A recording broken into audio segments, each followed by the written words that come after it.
Hello everyone, I am Tacit, and today I'm going to be going over the Gems of War event objectives for Describe Me a River event, in which the Waterborn Scribe is added to the game. So this week brings a ton of events. We're going to be going over 10 teams for all the things we have going on.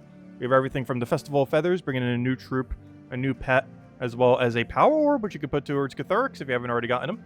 We have good old guild wars going on as per usual, once every 4 weeks. And we have a change to raids, of course, raids, invasions, journey events, and Tower of Doom end up getting a change where they now have those extra keys, the shiny keys and shiny tokens and everything like that. And this does mean you do have to use the raid boss. Luckily, raid was already a mode where you were probably already using the raid boss, so it's not too big a deal. You probably don't even need to adjust your team at all. However, that is a new change of this week. But anyways, let's start going over everything and starting from the top with the brand new troop, or one of the two. So, the Waterborn Scribe, unfortunately pretty useless, but if you need blue, purple arcanes, you can stock up, though they are 300 each due to the lower rarity of this thing. It is pretty bad, mostly because it doesn't have Empower.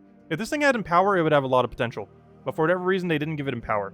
It's a converter without Empower, which basically means unusable, compared to the current state of the game, given how many dozens there are now. But it converts all yellow gems to brown, and then gives 2 magic to all allies, boosted by gems converted at a 3-to-1. So on average, let's say you're going to convert about 9 of them, that will end up doing 3 additional magic for 5 total. So 5 additional magic is a very, very small amount, and this could have very easily been Empower and would not have been broken whatsoever. It would just been an alternative way to gain a very small amount of mana while gaining a lot of, magic, while gaining a bunch of brown mana. But overall, in the current state, without its Empower, it is pretty much useless. They could just put Born of Water instead of Waterheart, and then had good old Empower, but unfortunately, it didn't get it, so this thing is basically dead content upon arrival, due to Empowers existing that essentially do the same thing for, no mana. Anyways, next, we have ourselves the event key drop table. So this week is for Nexus. Nexus is a really weird kingdom. It is nearly purely elemental, and it has one of the best, if not the best, hero class in the entire game. But for whatever reason, I can't say the same about the troops that exist in this location. It is a very weird location as far as troops are concerned, as it's not good, like, at all. They have, like, an elemental star kind of synergy going on, but most of them don't create enough, and it just falls very flat, and there isn't really much of a synergy there other than that they're elemental. But compared to all the other elementals in the game that are stronger than them, it's a very underwhelming kingdom. I would say it's very skippable. Nexus does reach 18 stars of this week, which you can end up getting. So if we go to, where's Nexus? Nexus. So if we go to Nexus over here, power level 18 is possible as of this week, and ends up bringing us to extra tribute reward, tribute chance right over there, with the 2 new troops that we end up getting. But the actual overall troops that we have, it didn't save the filter. Oh no! Although I click save filter button. Oh well, let's go put it in again. But the actual troops that are available here just aren't that good at all. The mythics, pretty underwhelming, very average, nothing special. They're not the worst mythics in the game, but they're not really ones you'd want to go out of your way for. The legends here are just weird utility troops that don't really get much usage, and it just doesn't really have much at all going on. Its best thing that it's gotten recently is that Wand of Stars weapons, which actually does belong here, but you can get that any week. You don't have to get that only on a Nexus week. And I guess O'Shea's Tome, but they're all weapon related. If we go click over to Nexus, like, their weapons aren't that bad, but the troops themselves, which is what event keys are in, they're so underwhelming. Like, they do have some good weapons. We got this one this week, not too bad. But they have actual good one, like O'Shea's Tome, Wand of Stars, really relevant new one that they got about a month ago or so. So, they have some okay weapons, but their actual troops are just so bad. As far as what's in the drop table, every single thing that you see here, except for the 4 faction troops and the lovers, are not in the drop table. However, everything else is. If you want to get the lovers, it is from the Volkey drop table. And, of course, the 4 faction troops are from the faction. But overall, I would say it's a pretty skippable event week for event keys. Unless you're just trying to get it to a certain level, like 10-star Nexus or something similar. Or if you feel like maxing it. But overall, really underwhelming kingdom. Definitely super skippable week for event keys. Next, we have guild-related events. Let's actually go over raids first. Well, I guess we'll summarize Guild Wars. It's the same. It's the same Guild Wars as always been. Just make sure to use a pure color team as per usual. Make sure your defends are unique across all 4. Easiest way to tell is if it says 12,000 right over here when it pops up in a second. You know you're getting the maximum amount of points. And apparently I doubled up on one of these because it says 10,000. And as you can see, I set defend green twice. So good thing you check. That's why you check. And now if we go out of this tab and go back in, now It should say 12,000. And you always check this because you might lose out on like 2,000, 4,000 points if you make that mistake that I almost just did. So yeah, always make sure to check that, as you never know. Anyways, but yeah, raids. So raids, you know, same raids that we've always had. There's two big differences now. The first one is the event captain. So this is, we've already seen with many other events at this point. We've seen all of them cycle now except for Journey, though I believe Journey's pretty much the same, just with better loot. Because the way that you play it's still the same, the multiplier and everything. But the other three, this is the final of the three. We had Invasions the other week, we had Tower of Doom literally last week, and now we have it for raids. So there are two main changes. One is that you basically have to use the event troop. So this week it is Prince Basalt. You can get this was as cheap as 90, 100 gems. Because going to there is 100, going to there is 250, going to here is 500. But yeah, you can do it with as cheap as 100 gems. It is worthwhile to consider going 250, so you get the free weapon as well. Or, you know, not free, but for 250 you can also include the weapon, so definitely make sure to do that. It's probably the bare minimum you want to buy too, ideally, so that you get the weapon and a copy of the troop.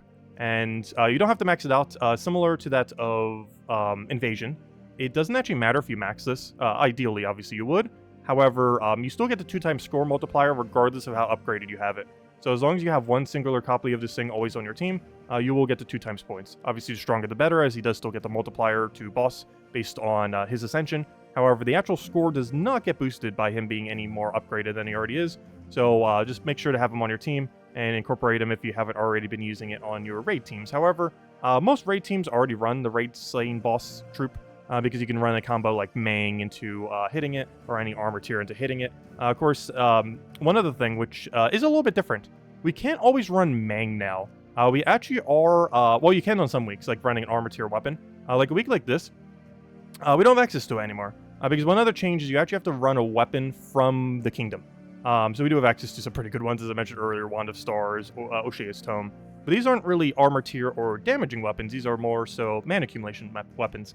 So you're going to need to just go and keep spamming Prince Basalt at that boss, as you will reach a point where you cannot one-shot even at max Ascension.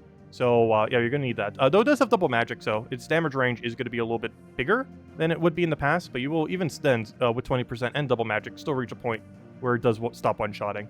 But at least that makes it a little bit less needed to end up doing the armor tier, if nothing else. And if you're just doing like tier 3 or tier 4, it might be able to one-shot the entire time. I'm actually not sure, as this is the first raid event we've had since the double magic thingy. But yeah, it might be able to the entire time. We'll find out. But obviously, if you're going for like tier 6 or leaderboard or something, you will eventually reach the point where it stops one-shotting. But for people who are just doing like bare minimum in order to get all the rewards, you're probably going to be fine in that regard. As per usual, as far as getting rewards, still the same thing. You have to do your first 10 battles to be able to claim any from your guild. One of the only modes that are like that. However, of course, it has the addition of additional rewards. Normally, it would only go up to Portal 10, and you know, you would get your major orb and your title and all that. However, there are some additional rewards spread out, similar to the other events we've already had. There's a shiny key over at the 8th, and 7 total, with another 4 on the final one, another 2 over there. And of course, you get 5 shiny tokens towards whatever the new troop is this week. And this time is Prince Basalt. Out of every single one that we've gotten shiny tokens for from one of these events, this is by far the worst one. As similar to many raid and invasion troops, it is basically dead content after the week. And this troop is no different, even with its shininess. I believe it just gets like 1 extra elemental star if you get it to tier 2. And obviously the first upgrade that you'll get guaranteed from this will simply just be a 1 mana reduction, which doesn't really end up doing much. Aside from that, of course, you get the pet orb, another major orb. Pretty nice. So your guild might have to go a little bit deeper than normal in order to get all those points. It looks like the amount of points you need is a little bit scaled up this time around. Some of the other ones, you didn't really need that many, but if we look at Portal 10 right over here, requiring 225,000, these extra portals going deeper, quite a bit higher. Look at that, another 225, 200, 200, 200. I'm not sure exactly what that comes out to overall, but it is a bit higher scaled than some of the other ones that we've been having as far as like how many points you need total beyond this, because some of them were like, you just did this plus like a little bit extra, and you already did all 4 of these. But this one is like, what, almost 4 times double that, so seems to be a little bit differently scaled, but as long as everyone in your guild's doing approximately tier 3, tier 4, you're probably still fine. And if it's a little bit short by then, you can, of course, just adjust from there. But pretty sure tier 3, tier 4, so, which, you know, getting the weapon, getting the troop, something like that, going to be perfectly fine for clearing out the mode. I did go for tier 4, just to save a blue orb and makes it so you don't need to buy the portrait later. There's basically 3 buy strategies, I would say. Tier 2 is the bare minimum. You shouldn't get anything less than that, ideally. Tier 3 for 250, or so this one's 100. Tier 3 for 250 gives you a new weapon. It's an explodey weapon for Nexus, useful for some things this week. Particularly good if you don't have like any good Nexus weapons, as it'll probably be your primary one earlier in the game. And of course, tier 4, this gets you up to 500. And the main benefit of this is it saves you a blue orb, and it saves you from having to get the portrait later down the line if you like collecting them all. And of course, you get a little bit extra battles, some extra troops and all that. Anyways, that's basically the raids. Same as per usual, but you might have to do a little bit more battles as a guild. And you get a bunch of shiny keys at the end, and a little bit of shiny tokens and all that, and an extra orb. Anyways, aside from that, let's go now into the other modes. So actually, let's go mention the Festival of Beasts. So we have a little calendar thingy. We get something free all the way at the end. However, the more important one is this menu over here, the Festival of Feathers. So we are going to be restricted to pure brown teams in order to do a bunch of battles here. Essentially, if you are slightly newer, the main strategy for this is you just throw down 50 gems every single day, and this will give you 6 battles per day. And you always click yes to going to the harder fights, unless you're really early on in the game and find you're kind of getting bottlenecked a bit, and then you can kind of stop it at a certain difficulty. But otherwise, you just keep hiring the difficulty over and over again, so you get more points. And then you buy out pretty much the entire shop. And by the entire shop, I mean 1 owlbear armor, 1 grim feather, 6 copies of the pet. This gives you the standard pet max and gives you the golden variant as well for the 6 buy, and an orb of power. This is also the first guaranteed orb of power that you can get since Catharix came out in version 7.0. So if you're still trying to get him, which we still need to cover a video on soon, TM, hopefully tomorrow. But if you're still trying to get him, all the power orbs for him, well, that's your first guaranteed power since he came out. And there will be more in the near future. We're definitely getting one for October for Halloween. Who knows, maybe there'll be another one in between there. I'm not sure what else they would do it for, but there's probably something. Anyways, but yeah, 1 copy owl armor, 1 copy grim feather, 6 copies of pet, so you get both the initial one max and the golden one of 1 copy, so you can max it later, and an orb of power. So those are the main things you would want to end up getting with your points. With the main ones probably being owl armor and the pet 6 times, as these are 2 things that, based on what we currently know, may never come back into the game. We don't really know how these work, as this is still the first year we've had these events. They started like, back last October, last November of last year. And those are the ones that never return. For example, Grim Feather, you could technically skip, as he'll be in the drop table in about 6 weeks from now. So if you really just want to get him at a later time and save 400 points, you can. Orb of Power, obviously, while it is a pretty cheap Orb of Power, it is not a unique resource, so you can easily get this at any point. Or maybe not easily, but you know, you can farm it at any point. It's not like it's exclusive on this event. The only 2 that really are is the Cosmetic Armor and the 6 buy of the pet. The reason why I say the 6 buy is the initial pet is actually obtainable in the future, similar to the Grim Feather. In 8 weeks from now, you'll probably be able to get both of these in their respective drop tables. However, the golden version of these, which could be done either by buying the 6 times or with money, these have so far never returned, and we don't really know if they ever will end up returning. So if you want to get them just for completionist purposes or just to have them, make sure to do so, just to kind of pad out your pets. Also counts as 2 pets for the kingdom, so if you want to upgrade the kingdom a little bit better, well, you already have 2 there then. But anyways, that's the event, and it's pretty straightforward. Just run a brown team and just run whatever you have. You can run like Guards, Avatar, Circle, and Hadley, Avex, Angry Mob. You can run a bunch of Gargoyles, which I think I showed for the cheaper team. There's a lot of strategies you can end up running for it. Of course, you have access to Iron Gut if you really need something safe for the higher range. Even Catharix if you really want to go crazy. Iron Gut, Catharix. I think I did with Vashta gone just to get it a little bit safer. But anyways, we'll get to that when we get over to the teams. So, other things that we have going on this week. This Tuesday, we have the faction event for the Umbral Nexus. This is a yellow-purple restriction event. Overall, I would say the pure faction is actually kind of easy. You have a good true damager that kind of just keeps spamming with a little bit of mana drain, and honestly, it's not that bad, especially since you'll have enchant. Wednesday, we have one of the Nexus pets coming in. Thursday, we have the best hero class in the entire game, Elementals. You might already have this maxed, and if not, well, definitely make sure to claim that free XP, as it is arguably the strongest hero class in the game. And this Friday, we have nothing, and by nothing, I mean we have an arena event, so we have nothing this weekend, which is actually kind of good, because this week is pretty event-impactful. So the fact that we have, like, none this weekend is kind of a good thing. It is worth mentioning, once again, Catharix, he's still here, as per usual, he's always going to be here. However, as I mentioned, we've got our first ever guaranteed power orb as of this week since his release, so you're one step closer. That's 1/8 of him if you had 0, so you're one step closer to getting him if you haven't already gotten him. Aside from that, most notable thing to craft this week, if you're looking for something to craft, is going to be Tina 9000. Unfortunate Mother of Darkness ever since that one nerf on that other troop. Not really worth getting or going out of your way for, I would say, in current state of game. However, Tina 9000, very much so. It just had a new pet added, and even if you didn't spend any money for it, you'll be able to get it in several weeks from now, if you can find it in the RNG system that is the random pet drop table. But it is going to be obtainable several weeks from now, so if you didn't end up getting it then, you will be able to in the future. And this thing's really good. Has a lot of true damage. Gains a ton of armor. If it double hits on something in a PvP-like situation, it's almost guaranteed going to kill, as long as you have similar stats to the enemy. That armor gets used in two ways. One is it gets used for spell reduction, making it the most physical spell-reducing troop in the entire game, due to it having 50% while having an armor gain. Even though there's a 75% in the game, it does not have any durability gain, whereas this is 50% with a really large durability gain, based on double its magic plus a little extra. It also gets to use that armor for 50% skull damage, so not only does it get to use its skull value pretty well, but also gets to use its armor for its skull value in order to increase it quite substantially, which gets increased even more by the fact that it constantly gains armor. So overall, pretty nice troop, really well-rounded, use all of its stats really well, and even got a pet as of last week, or last 2 weeks, so even stronger than ever. Aside from that, there are two weapons you probably want to make sure you get from the Soul Forge this week. And why can't I remember what the other one was? Oh wait, never mind. The other one was technically Wand of Stars, so there's only one weapon, I guess. And it is O'Shea's Tome. O'Shea's Tome is really ridiculously good. It explodes a bunch of gems based on blue allies and elemental, and this does stack. So if something is both a blue and an elemental, you'll get 8 explodes for that. And this just does a billion explodes. It's basically a guarantee board clear. It's not the absolute best mana accumulation weapon out there. However, it is a very good one and very easy to use, as if you simply just make your hero Elementalist, you're already by default up to 12 explodes. And if you already had some other blues on the team or other elementals on the team, you could very quickly get up to 20 plus explodes very quickly without even having to hinder your team at all. So very nice weapon, great explodey option. And Elemental Fury you'll get from the event, so no need to get it from Soulforge this week. And the other one, though it's always available, is the Wand of Stars. You do need the Lovers, which of course is just in the Valky drop table. Even though this is a week where it is Nexus, there's no easier way to get the Lovers this week. You simply just have to RNG it through the Valky drop table. The chance of getting it is not any higher this week than it is any week, but you do get this weapon eventually from getting that. But this is always craftable. It's not just only during a Nexus week, though it is a little bit more relevant as of this week, simply because it is very useful in some of the restrictions this week, as a lot of Nexus restrictions not only restrict your troops now, but also restrict your weapon type.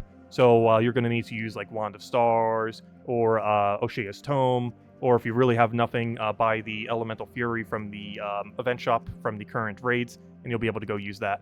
Anyways, let's go and start going over teams. So first things first, I didn't actually build it into the teams menu because I was starting to run out of team slots there.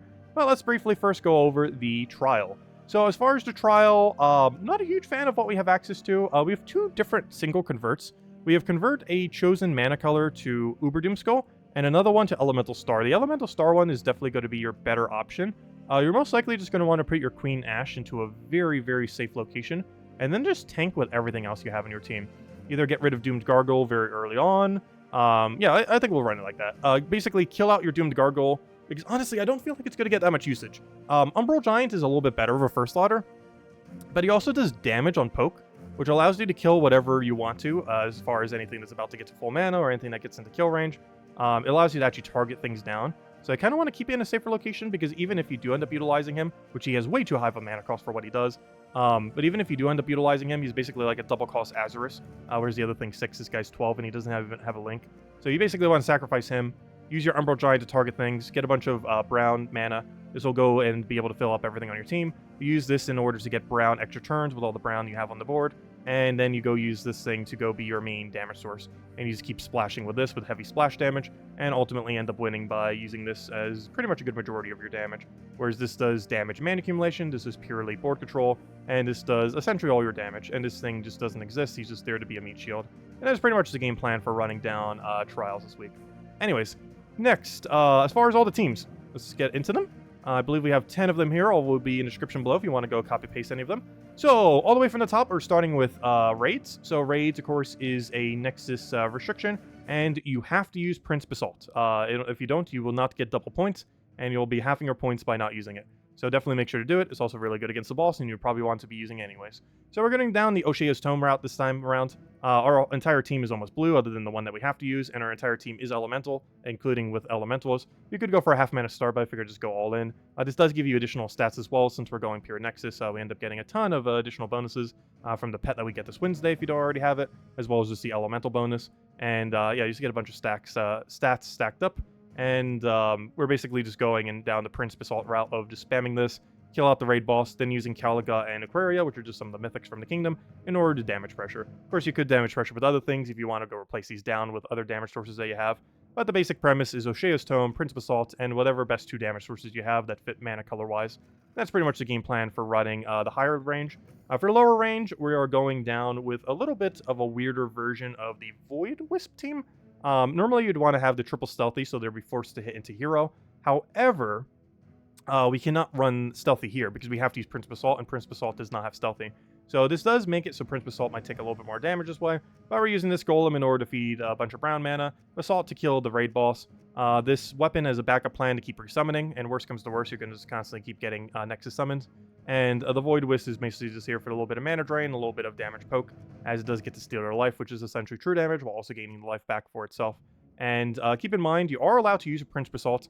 Losing your troop in a mode like this does not actually reduce your points, so it just matters if you start with it. So if you have Prince of Assault and he dies, you do not lose your 2x multiplier, you still have it. As your team starts dying out, you can simply just replace them with other Nexus troops of stuff that you were already going to have to be using anyways. Next we have Underspire. Underspire is also a Nexus restriction. However, unlike Raids, which is also a Nexus restriction this week, you do not have to use the Prince of Assault. So in these 2 teams for Raids, of course, Prince of Assault has to be used, 2x multiplier. But of course, Underspire is essentially the same restriction. However, you don't have to use Prince of Assault, and you don't have to kill, any bosses. So this allows you to build a little bit differently. For this first one, we're basically going with a wand into the 2 damage sources we had earlier, and using a Nexus portal as our backup summoner, just in case we get into a weird situation. You could just put another damage source there, but it's a little bit safer with a resummoner. For your lower level range, this is the proper team of this. We're basically running triple stealthy. So this thing has stealthy, these Void Wisps have stealthy, and this means the only thing that doesn't have stealthy is our hero. However, our hero will have barrier on brown every single time we take a brown. So we can simply just tank with that, have them all hit on barrier, and we have backup resummon. It's going to be a little bit slow, this team. Definitely not the easiest low rarity win we've had. However, it has a lot of resummon cycle, it has a lot of true damage, has a lot of mana accumulation, has a lot of mana drain, so should be able to hold on. Even has some score reduction there, which is pretty nice. Oh wait, no, sorry. I thought this thing had 50% score reduction, never mind. But he has, he does get to create a brown giant gem whenever he gets hit by skulls.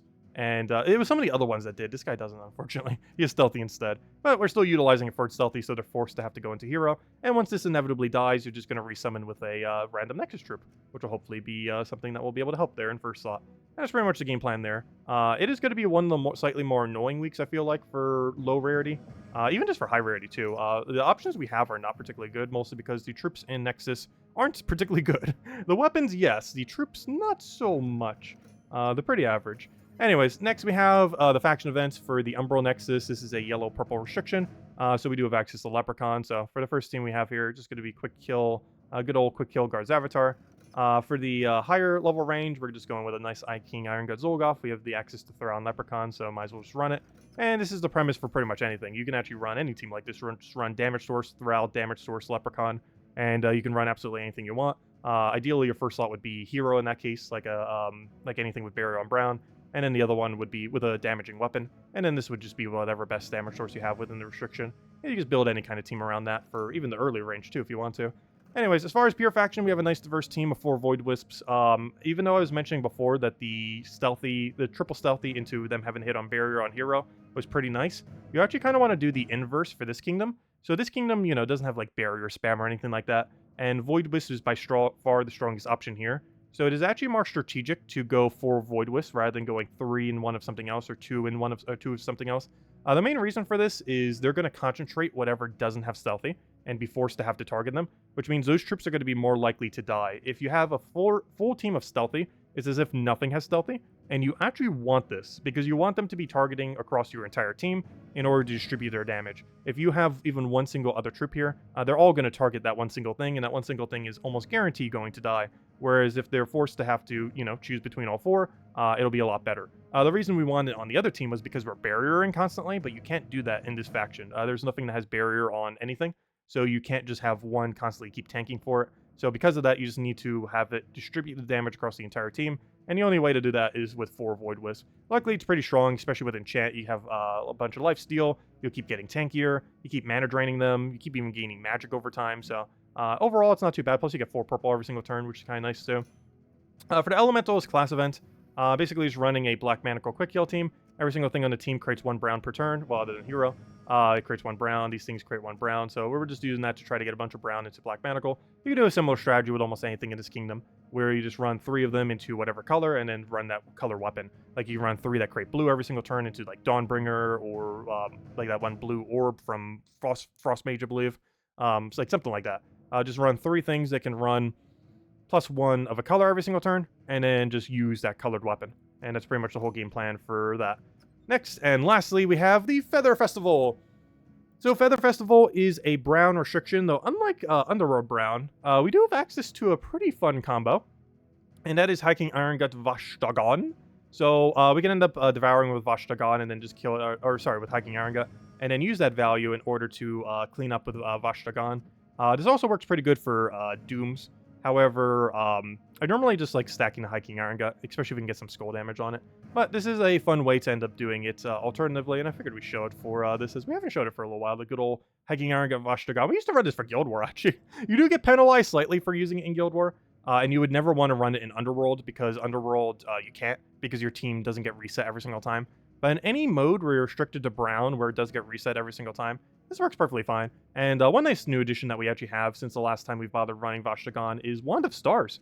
So Wand of Stars, covers every single color, which helps, get the rest. And it also gives us a really good optional mana accumulation. We can also run it for 4 times Curse. Of course, Vashtagon's purpose is to normally do the Curse. But if he's not doing enough, well, you have your own way of doing it. And worst comes to worst, you can just bless your whole team to get rid of stuff like Entangle, which Hiking Iron absolutely hates. So you can end up doing that. We also have the backup Angry Mob, so worst comes to worst, you can just have Vashtagon constantly keep devouring your Spear Angry Mob, and do that over and over again until you win. And that's pretty much the game plan, and it should be able to scale through the entire event. For the lower rarity range, if you don't happen to have as much, we can run the the Mountain Crusher. The Mountain Crusher you get for free from Brown Mastery. By about level 100, 200 or so, you probably have this laying around. Angry Mob is here for the infinite resummon. Same strategy as before, it's just really good at just not losing. And we're using our primary damage of Gargoyles. Gargoyle is really easy to get. If you don't currently have it, you get it from throwing Chaos Shards at the Underworld portal of... gosh, it literally says it right here, Hall of Guardians. Forgot its name for a second. But if you just throw a bunch of shards at Hall of Guardians, you'll get 3 copies of them pretty quickly. Should only take a couple hundred unless you get really unlucky. And you can get yourself a double Gargoyle. And if you don't already have the shards to do that, you can just wait till the Tuesday faction event, get them then, and then run a similar team for the event, and you'll be good to go. And yeah, just using Gargoyle, he does extra damage based on the entire team's attack, and he does a little bit of mana accumulation. You just keep spamming that until you win. Angry Mob constantly keeps true summoning. Hero just tanks and does mana accumulation, and you just keep cycling them all until you get enough damage down. And yeah, that's everything. So all those teams will be in the description below if you want to go and copy paste the name of them. If you guys still have any other questions, feel free to also leave them below in the comment section. I hope you all have a wonderful, wonderful week, and I'll catch you guys later. Goodbye, everyone, and thanks for watching.